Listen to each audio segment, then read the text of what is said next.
में रहने वाले सुदर्शन के घर बहुत सालों बाद एक पुत्र ने जन्म लिया। उस पुत्र के लिए ब्राह्मण ने भविष्यवाणी की कि ये बच्चा एक दिन राजा बनेगा और साथ ही इस नगर का कल्याण करेगा। ये सुनकर सुदर्शन अपनी पत्नी भाग्यश्री से, मुझे तो ब्राह्मण देवता की बात पर तनिक भी भरोसा नहीं है।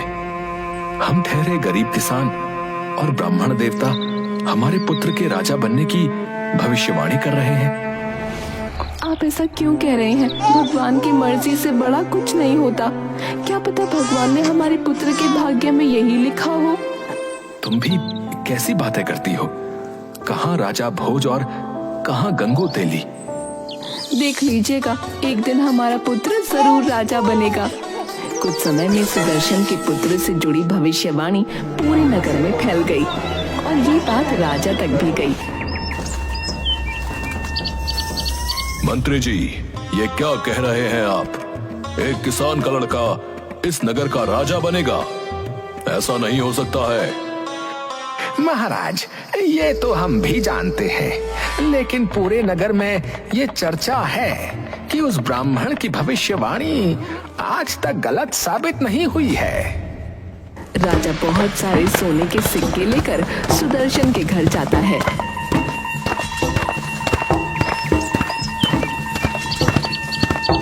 महाराज की जय हो। हम तो धन्य हो गए जो आप स्वयं पधारे।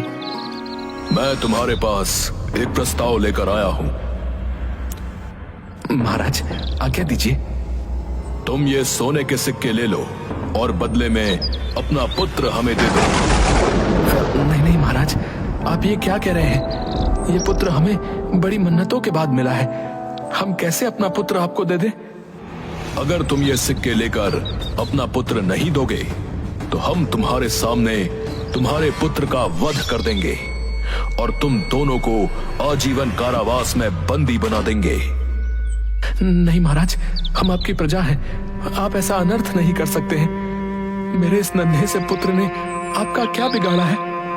हमने सुना है कि तुम्हारा पुत्र आगे आने वाले समय में हमारे राज्य का राजा बनेगा। नहीं महाराज, मैं इस बात को नहीं मानता। आप फिक्र मत कीजिए, मैं ऐसा कुछ भी नहीं होने दूंगा। मैं हमेशा मुसीबत को जड़ से खत्म करता हूँ, इसलिए ना तुम्हारा पुत्र यहाँ रहेगा और ना ही इस नगर का राजा बनेगा। अब तुम खुद निर्णय ले लो, तुम्हें अपना पुत्र जीवित रखना है या अपने सामने उसकी मृत्यु होते देखोगे। राजा बड़ा ही दुष्ट था। नगर के लोग उससे खुश नहीं थे, लेकिन उसके आगे मजबूर थे। सुदर्शन और उसकी पत्नी राजा की बात से डर गए। ठीक है महाराज, अगर ऐसी बात है तो आप हमारा पुत्र ले लीजिए, लेकिन हमारी आपसे विनती है कि आप इसके प्राण मत लीजिएगा। तुम समझदार हो जो तुमने ये फैसला लिया। अपना पुत्र मुझे दे दो और ये सोने के सिक्के तुम रख लो। नहीं महाराज, मैं अपना पुत्र आपको इन सिक्कों के बदले नहीं दे रहा, बल्कि उसकी प्राणों की रक्षा के लिए दे रहा हूँ। राजा ने बच्चे को एक बैलगाड़ी में रख दिया और उस बैलगाड़ी को जंगल की ओर छोड़ दिया ताकि बच्चे को जंगली जानवर खा ले। लेकिन नियति को कुछ और ही मंजूर था। जंगल में एक लकड़हारे की और उसकी पत्नी की नजर बैलगाड़ी पर पड़ी। इस बैलगाड़ी से बच्चे की रोने की आवाज आ रही है, परंतु इसमें कोई मनुष्य तो नहीं दिख रहा।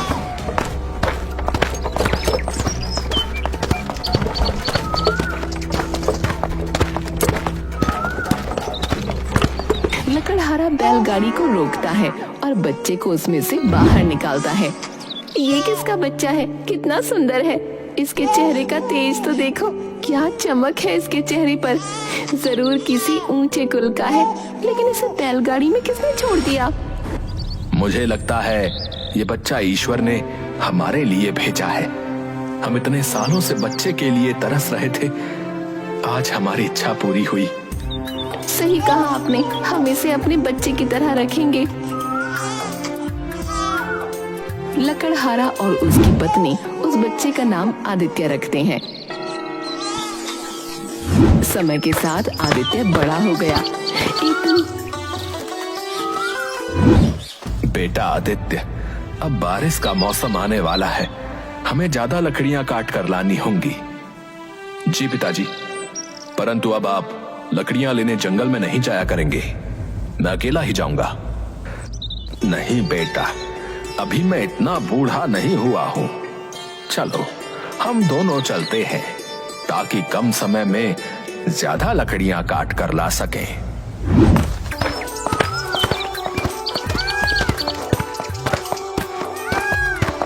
दूसरी तरफ रायगढ़ का राजा भी जंगल में शिकार खेलने के लिए आया था।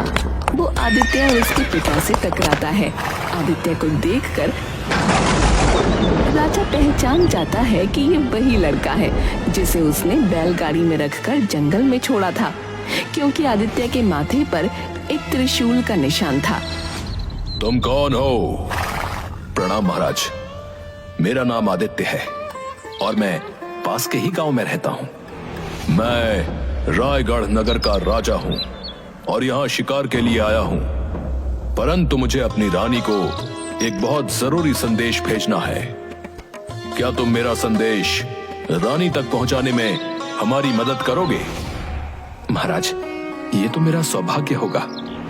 ठीक है, मैं तुम्हें अपना संदेश लिख कर देता हूं, परंतु तुम इस संदेश को खोलोगे नहीं और ये संदेश सीधा रानी के हाथ में जाकर दोगे। जैसी आपकी आज्ञा महाराज। पिताजी, मैं महाराज का संदेश पहुंचाने रायगढ़ जा रहा हूं। आप जल्दी घर की ओर प्रस्थान कीजिएगा, मैं समय से वापस आ जाऊंगा। अपना ध्यान रखना बेटा। आदित्य राजा का संदेश लेकर निकल पड़ता है। रास्ते में अचानक उसके घोड़े के सामने एक सांप आ जाता है। आदित्य का घोड़ा चिल्लाने लगता है। आदित्य उसे संभालता है, परंतु वह महल जाने का रास्ता भूल जाता है। तभी उसकी नजर एक छोटे से घर पर पड़ती है। आदित्य उस घर के दरवाजे पर जाता है। क्या इस घर के अंदर कोई है? क्या मेरी आवाज कोई सुन रहा है? हाँ बेटा, बोलो, कौन हो तुम?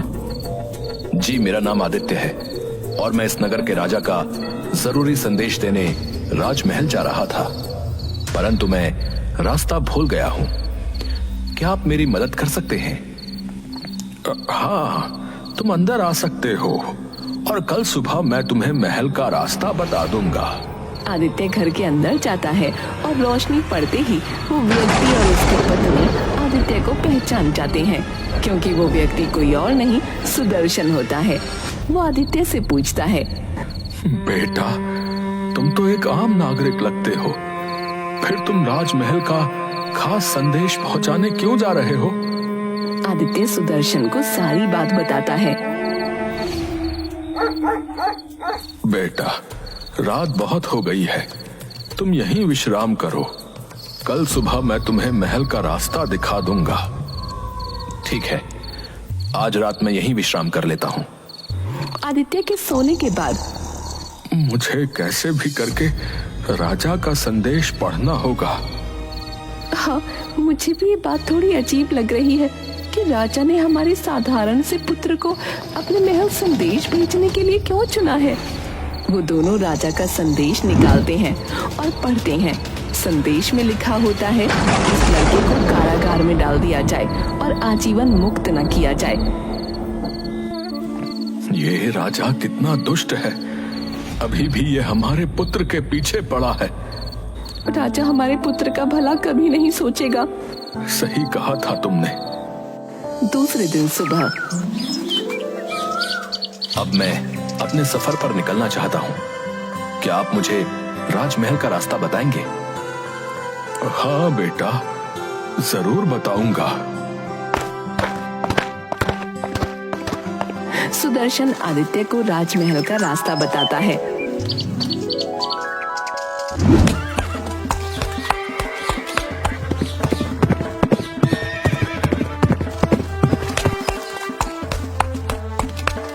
राजमहल पहुंचकर आदित्य राजा का संदेश रानी के हाथों में देता है। संदेश पढ़कर रानी राजकुमारी को बुलवाती है। पुत्री चंद्रलेखा, तुम्हारे पिता ने इस युवक को ये पत्र लेकर भेजा है। वो चाहते हैं कि तुम्हारा विवाह इस युवक के साथ हो जाए। क्या तुम्हें ये युवक पसंद है? चंद्रलेखा आदित्य की ओर देखती है और हाँ में सिर हिलाती है। मंत्री जी, महाराज के आदेशानुसार राजकुमारी का विवाह इस युवक से कर दिया जाए। आज ही आप विवाह की तैयारी कीजिए। जी महारानी जी। पुत्र, क्या तुम्हें अपने विवाह में किसी को नहीं बुलाना है? महारानी, मेरे माता पिता तो बहुत दूर हैं।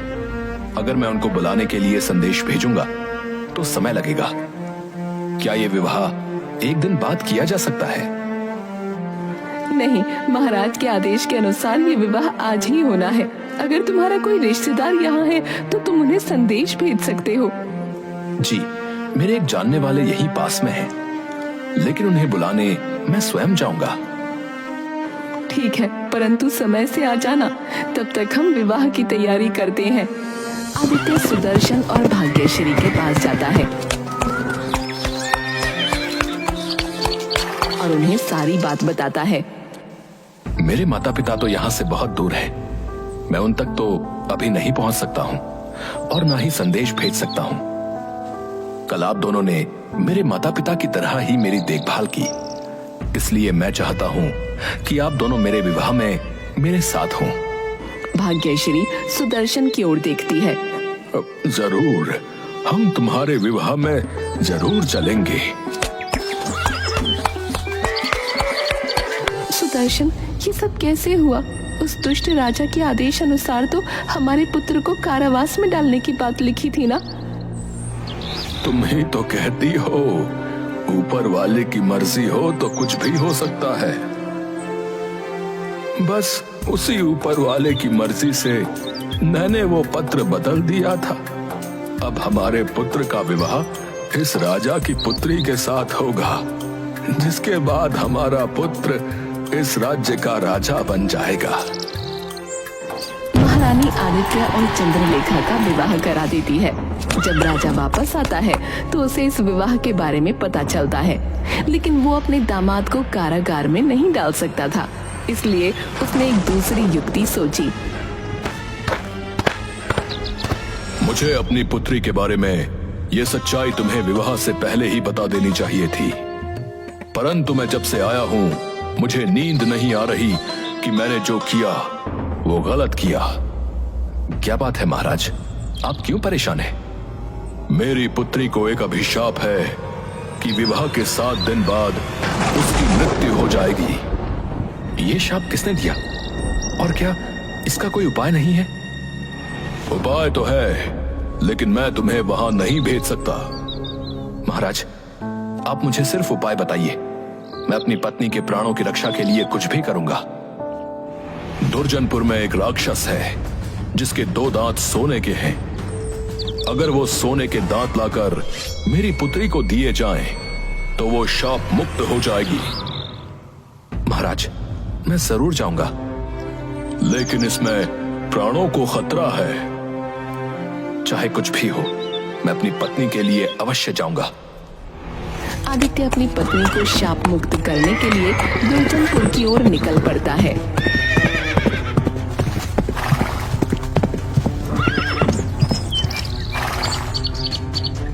रास्ते में उसे एक महल दिखता है, जहाँ का द्वारपाल उसे आगे जाने से रोकता है। तुम आगे नहीं जा सकते हो। परंतु क्यों? आगे जाने के लिए तुम्हें मेरे प्रश्न का उत्तर देना होगा। कैसा प्रश्न? इस आम के पेड़ पर पहले सोने के आम निकलते थे, परंतु अब नहीं निकलते हैं। पहले इसका कारण बताओ, फिर तुम आगे जा सकते हो। अभी तो मैं जरूरी खोज में जा रहा हूं, और अगर मैंने उस खोज से पहले किसी भी प्रश्न का उत्तर दिया तो प्रश्न पूछने वाला इंसान गधा बन जाएगा। वैसे तुमने क्या प्रश्न कहा था? कुछ भी नहीं, तुम आगे जा सकते हो, परंतु वापस आने के समय तुम्हें मेरे प्रश्न का उत्तर देना ही होगा। जरूर दूंगा। वो आगे बढ़ता है।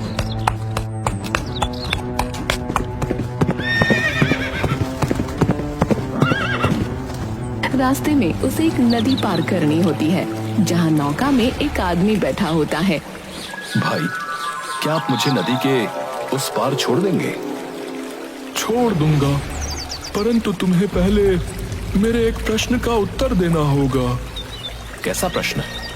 मैं इतने सालों से इस नौका में ही बैठा हुआ हूँ, कितनी भी कोशिश करता हूँ, परंतु ये चप्पू मेरे हाथ से छूटता ही नहीं। इसका कारण बताओ। मैं आपके प्रश्न का उत्तर जरूर देता, परंतु अभी मैं एक बहुत जरूरी खोज में जा रहा हूँ, और अगर उस खोज के पहले मैंने किसी भी प्रश्न का उत्तर दिया तो उस प्रश्न को पूछने वाला व्यक्ति गधा बन जाएगा। क्या आपको आपके प्रश्न का उत्तर अभी चाहिए? नहीं नहीं, पहले तुम अपना कार्य पूरा कर लो, फिर मुझे मेरे प्रश्न का उत्तर देना। परंतु वापस आते समय अगर तुमने मेरे प्रश्न का उत्तर नहीं दिया तो मैं तुम्हें नदी नहीं पार कराऊंगा। मैं आपके प्रश्न का उत्तर जरूर दूंगा। तो आदित्य को नदी पार कराता है।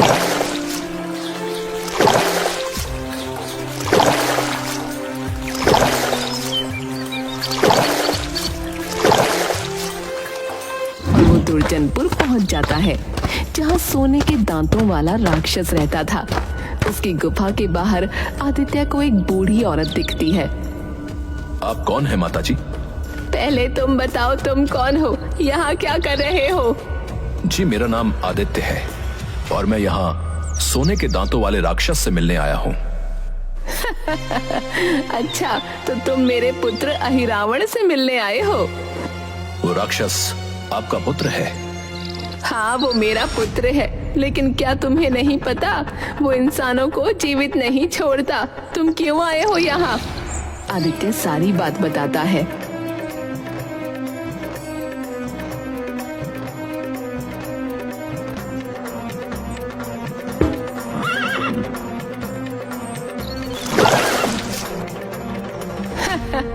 तुम बहुत भोले हो। तुम्हारा ससुर बहुत ही दुष्ट है। उसने जानबूझकर तुम्हें मेरे पुत्र के पास भेजा ताकि तुम कभी वापस न जा सको।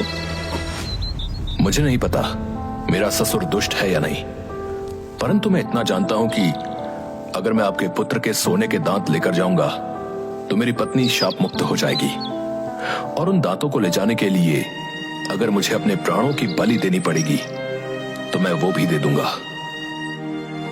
बूढ़ी औरत आदित्य की बातें सुनकर प्रसन्न होती है। बेटा, तुम सच में बहुत नेक दिल हो। तुम्हारी जगह यदि कोई दूसरा होता तो अपने ससुर की सच्चाई जानने के बाद यहाँ से वापस चला जाता और साथ ही अपनी पत्नी को भी हमेशा के लिए छोड़ देता। पर तुम सब कुछ जानने के बाद भी अपनी पत्नी का साथ देना चाहते हो, इसलिए मैं तुम्हारी मदद जरूर करूंगी। लेकिन ध्यान रखना, किसी भी परिस्थिति में तुम मेरे पुत्र अहिरावण के सामने मत आना, वरना वो तुम्हें मार देगा।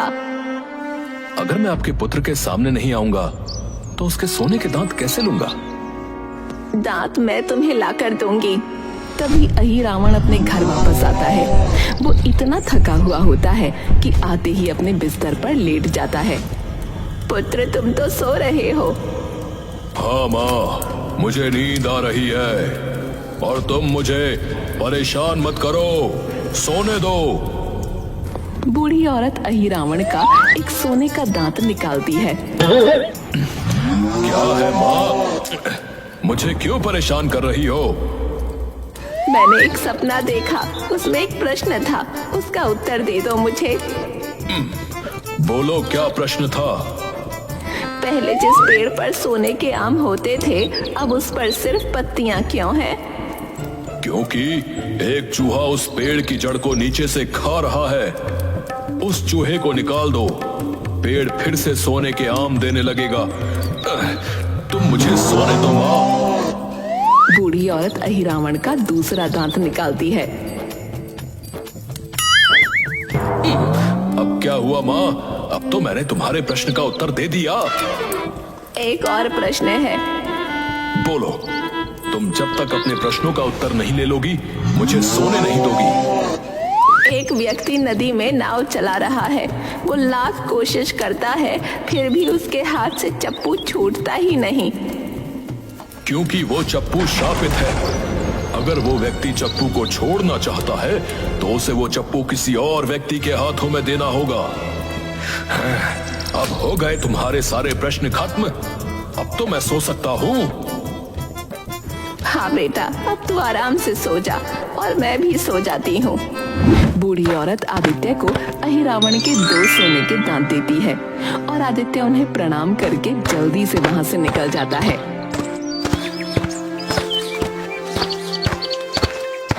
नदी के तट पर आ गए तुम वापस। अब जल्दी से मेरे प्रश्न का उत्तर दो, तभी मैं तुम्हें नदी के उस पार ले जाऊंगा। तुम्हारे प्रश्न का उत्तर तो नदी के उस तट पर है। अगर तुम मुझे उस तट पर नहीं ले जाओगे तो मैं तुम्हें तुम्हारे प्रश्न का उत्तर कैसे दूंगा? ठीक है, तुम नौका में बैठ जाओ, मैं तुम्हें नदी पार करा आता हूँ, परंतु तुम मेरे प्रश्न का उत्तर जरूर देना। तुम मुझ पर पूरा भरोसा कर सकते हो। नदी पार करने के बाद आदित्य नौका से उतरता है। तुम्हारा ये चप्पू श्रापित है। अगर तुम इस चप्पू से मुक्ति चाहते हो तो तुम्हें ये किसी दूसरे व्यक्ति के हाथ में देना होगा। आदित्य वहाँ से भागता है। आगे जाकर वो राजमहल के द्वार पर पहुँचता है। आ गए तुम। अब मेरे प्रश्न का उत्तर दो, नहीं तो मैं तुम्हें जाने नहीं दूंगा। इस वृक्ष के नीचे एक चूहा है जो इसकी जड़ों को खोखला कर रहा है। आप उस चूहे को वहां से निकाल दें। वृक्ष में पहले की तरह सोने के आम आने लगेंगे। आदित्य की बात सुनकर द्वारपाल वृक्ष की जड़ से चूहे को निकालता है और चूहे के बाहर निकालते ही उस पेड़ पर बहुत सारे सोने के आम आ जाते हैं, जिसे देखकर नगर के लोग बहुत खुश होते हैं और वो सब मिलकर आदित्य को सोने के सिक्कों से भरे हुए 8 बक्से उपहार में देते हैं। आदित्य उपहार लेकर रायगढ़ वापस आता है। महाराज, मैं वापस आ गया और उस राक्षस के सोने के दांत भी ले आया। तुम तो बड़े वीर हो, परंतु ये बताओ कि तुम्हें ये सोने के सिक्कों से भरे हुए बक्से कहाँ मिले? महाराज, दुर्जनपुर के जंगलों में सोने के सिक्कों के बड़े बड़े पहाड़ हैं। मैंने ये वहीं से लिए हैं। राजा लालची था और सिक्कों के लालच में दुर्जनपुर के लिए निकल पड़ता है। जैसे ही वो नदी के तट पर पहुंचता है, नौका में बैठा व्यक्ति राजा के हाथ में वो श्रापित चप्पू पकड़ाता है और नौका से बाहर आकर नाचने लगता है। तुमने ये चप्पू मुझे क्यों दिया? क्योंकि ये श्रापित चप्पू है और अब ये आपके हाथ में है। आज से इस चप्पू को चलाने का काम आप करेंगे और मैं इस चप्पू की गुलामी से मुक्त हो गया। दूसरी तरफ राजमहल में सुदर्शन और भाग्यश्री अपनी सारी सच्चाई आदित्य को बताते हैं। पिताजी, आपने मुझे तब क्यों नहीं बताया जब मैं आपके पास आया था? बेटा, मैंने तुम्हें इसलिए नहीं बताया क्योंकि मुझे डर था कि सारी सच्चाई जानने के बाद तुम कोई गलत कदम ना उठा लो। हमें उस समय चुप रहना ही उचित लगा, पर अब हम और चुप नहीं रह सकते थे। आदित्य अपने असली माता पिता से मिलकर बहुत खुश होता है। साथ ही वो अपने लकड़हारे माँ बाप को भी अपने पास राजमहल में बुला लेता है और वो सब मिलकर एक साथ खुशी खुशी राजमहल में रहने लगते हैं।